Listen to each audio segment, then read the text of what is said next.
يا بنات الجزائر، يا بنات. بسم الله الرحمن الرحيم. بسم الله بديت عم بيصليت، اللهم صل على سيدنا محمد عليه الصلاه والسلام. حباباتي لي زامي توعي كما في كل مكان، حنديرو شطيحه تاع الدجاج كالعاده. شطيحه تاع الدجاج درت الزيت تسخن، بعد ما سخنت نديرو هذا راس تاع الحار ينقلى. بعد ما نقلى لنا راس الحار تاعنا نديرو الدجاج الطريقه هذه.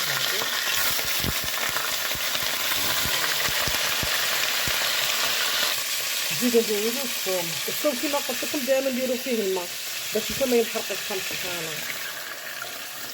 باسكو كيما فيه طياب. ونزيد نديرو الحميصه والكمون والملح، هذا ما كان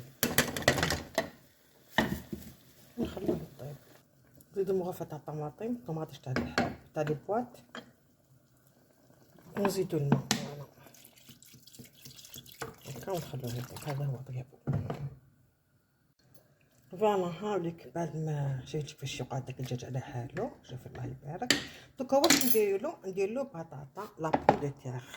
انا قطعتها كقطع صغير، لازم ندير البطاطا صافي با لازم. كيفاش كنقول غير المرقه وحدها، هذه ماكلتنا حنا هكايا. بصح في العلاش ولا يجوك ضياف ولا صافي با ديري بطاطا، بصح ماذا محشيه دير البطاطا. هذيك طريقة الانتهاء تاع الشطيحة تاع الدجاج. فوالا درت لها لا بوم دو تيغ، وشوف الدجاج يقعد على حاله ما يتكسر ما والو. شوف الله يبارك فاش يجي، شوف الله يبارك فاش يجي ما شاء الله. دائما مع يوميات واطباق جميله خفيف وظريف. دائما نقول لكم اللي حاب يتبع الوصفات تاوعي يتبعهم ويعطيني رايه فيهم. واش نقول لكم، يعطيكم الصحه وبارك الله فيكم. تهلاو في روحكم دائما مع يوميات واطباق جميله خفيف وظريف. تهلاو لي جام لي بارطاج. نقول لكم صحه حشاكم. سلام.